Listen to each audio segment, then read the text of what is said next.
starts in Belgrade during the civil wars in Bosnia. Two friends, Boris and Johnny, are both artists, and they are both fighting the regime in their own way. And they're both in love with the same woman, Sarah, who is a journalist and who is very desperate in that situation. One of the friends ends up being drafted, and he is thrown into a very nightmarish situation. The other one is using the circumstances to gain the advantage and steal the girl. Together they emigrate and they arrive to Toronto to start a new life. But is that new life possible?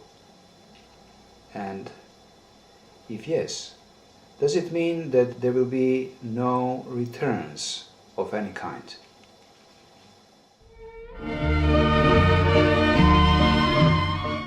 I have never met a person who wasn't running from something. We are all only exiles from some other life. That other life that we don't live is something that had scared us, or we did something bad and had to fall from mercy, or some objective circumstances just placed themselves between us and that goal that we had. Whatever the case, we live somewhere where we did not envision ourselves, and our life is at least a little bit different from what we planned. I believe that we are defined by what we run away from. That is the topic on this book.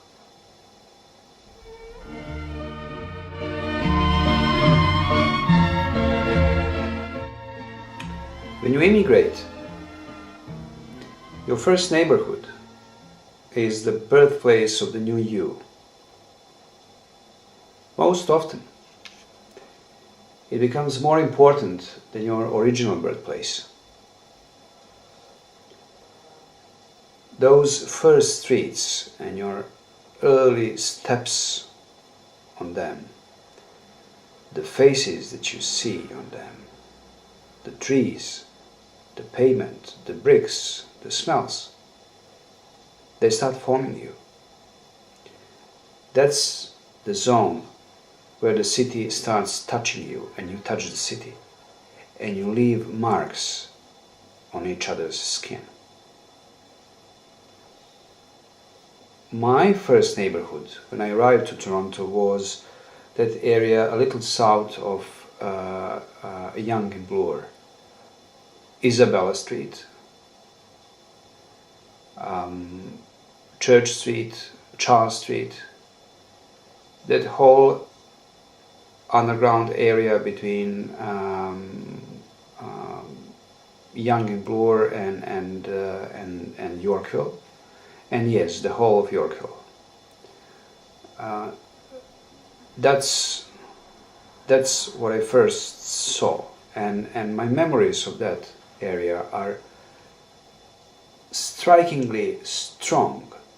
Even after 15 years, I can remember every little establishment that used to be in that area and now doesn't exist anymore. You know, from Marks and Spencer on Bloor to Jojo's in Yorkville to a tiny dollar store that used to be there on the corner of Isabella and Young, and there was a computer store on the corner of Young and Isabella also. I remember the accent of the people who worked in those dollar stores and in the delis in the area. Everything. Toronto in my book is Toronto the Good.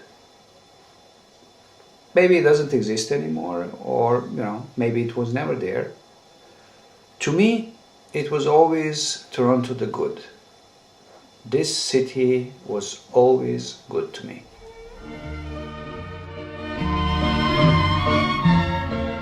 When I came to Canada, it was in 1995, I arrived here. This was my first taste of Canada. Since then I have traveled a lot through this huge country, and I've seen many other cities. Beautiful. But Toronto is my place. One of the characters in my book says, big cities tend to bite you, but Toronto is not like that. It really will lick your wounds, and it will wag its tail for you, and in return you have to scratch it behind the ears. These days, when I travel to my hometown in Serbia, Kragujevac, I do not feel it's my home anymore. Neither in Belgrade. I don't have that feeling. I'm a guest there. In spite of all the friends and the places where I lived and the people I met, colleagues, co-workers, everyone, no. But when the cab taking me from Pearson arrives somewhere around the harbor front, I have the feeling that's it. This is home. I'm home.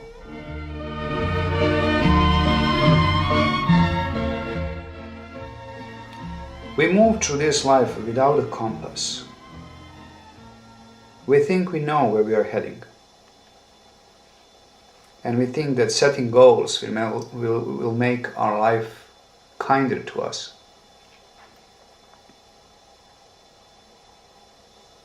But at that moment when we are making plans, our brain already knows our limitations.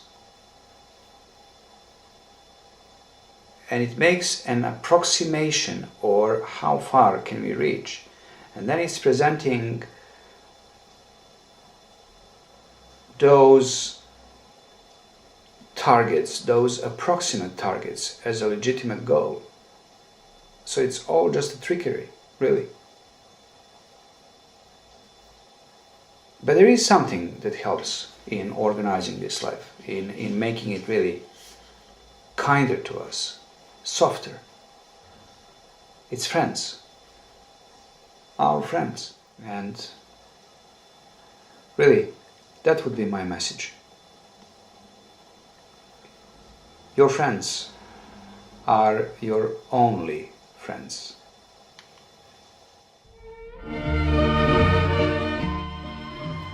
Why do I think that the Toronto Book Awards are important? Well, it's all about courtship rituals, really.